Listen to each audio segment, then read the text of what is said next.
So I went to a local junkyard this morning, Speedy's in Candler, North Carolina, and picked up this oil pan for 50 bucks. So let's go ahead and swap it out. So when you remove an oil pan, you want to make sure you're carefully prying because you don't want to break anything.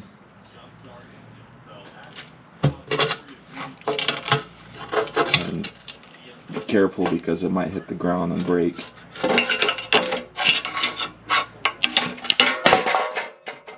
Oops.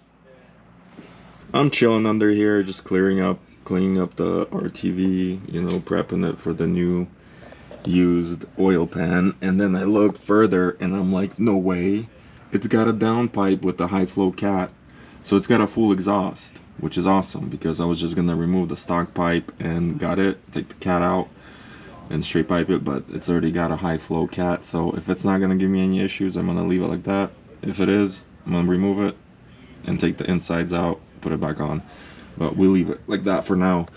But engine actually looks pretty clean, like really clean for 140,000 miles on it, or 145. Must have been swapped out at some point.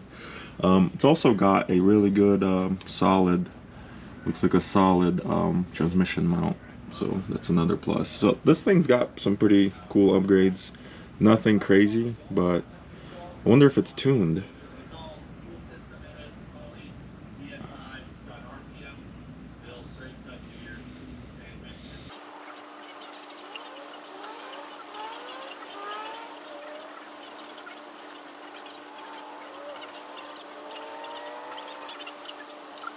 Alright, the oil pan is bolted on. It actually looks a lot better than the rest of the engine now because it's clean and the engine's dirty, so I'll get that pressure washed later on. But I'm gonna give it a little bit of time, let the RTV set a little bit. I don't want to have any leaks, especially on the drag strip. And then we're gonna dump some oil in and hopefully it starts up. I mean, I don't need to assemble anymore just to get it running. I just want to make sure that this thing runs. Alright, so it's been a couple of hours. I think the oil pan is already sealed, dried up, so I'm gonna just put some oil. I'm gonna put this random oil from Dollar Tree for now. I only have 4 quarts of this. I'm gonna dump it in there. Once it runs, I'm gonna flush it out again and put the proper stuff, most likely. But I mean, it says full synthetic, but it did come from a dollar store, so who knows.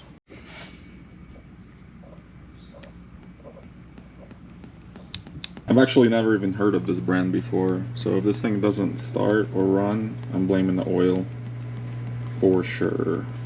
I almost forgot to put a filter on it. That would have been bad.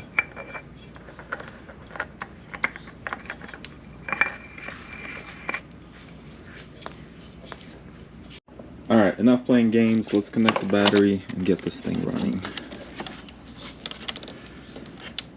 So, first, wait. Let's close that. Alright, first attempt. Power. 148,000 miles on it. Got one key right here. I think I'm gonna push the pedal to the floor and just build oil pressure for now.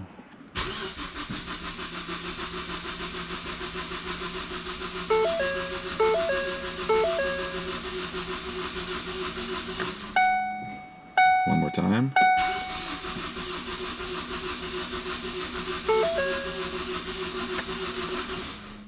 Alright, that should be good. Alright, let's go ahead and start it. It's got a full tank of gas. Let's go.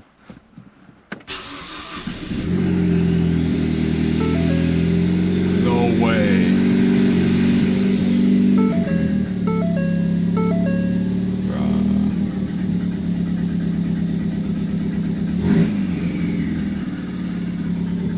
It's not showing any oil pressure though.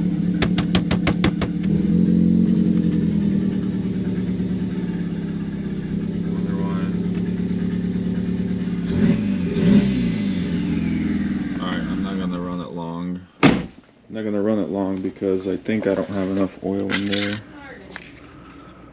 Yeah, it's way low, but it runs. Alright, so the thing started and it runs great. I only ran it for about 20 seconds. I didn't see any oil pressure show on the dash, so I didn't want to run it for long. Pretty sure I need another 2 quarts of oil. I only put 4 in there. I think this thing takes like 5.5, 6.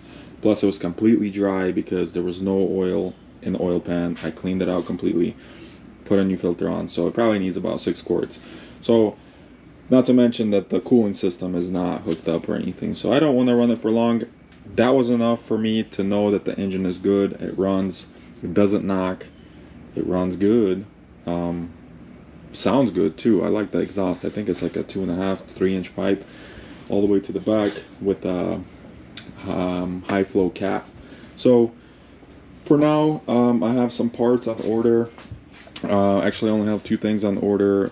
It's a radiator that's coming from eBay. That was around $55, and then the control arm, the lower control arm for the passenger side, that's also coming from eBay for I think 60 bucks. So both of those things should be here by this weekend.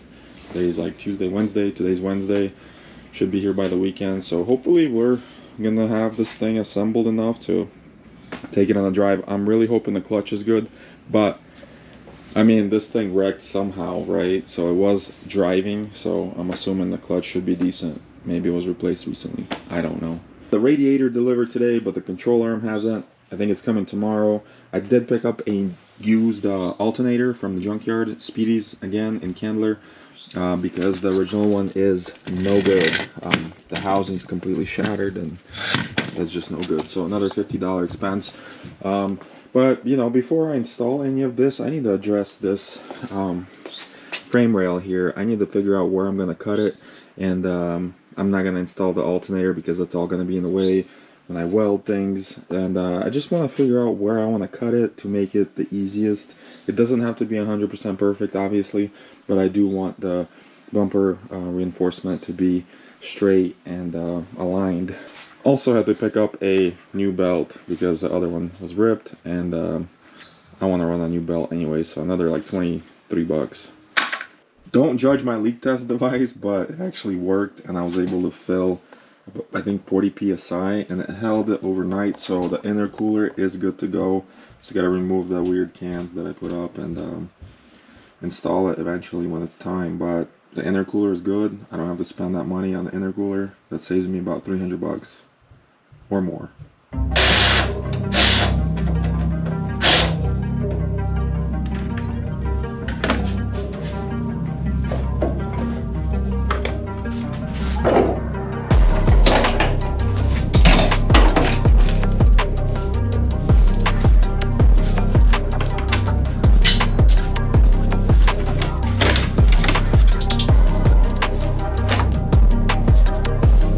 Alright, so here's the deal. I think I overpulled this side of the frame with the trailer winch, and now it's sitting too far that way, and I think this one needs to be pulled a little bit more towards the passenger side.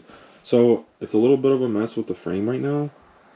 I decided to just go ahead and pull this engine out completely because it's basically already out. All I gotta do is remove a few mounts, disconnect the shift cables, and then 2 coolant lines, and this thing should come right out. I will have to remove the downpipe, which is fine.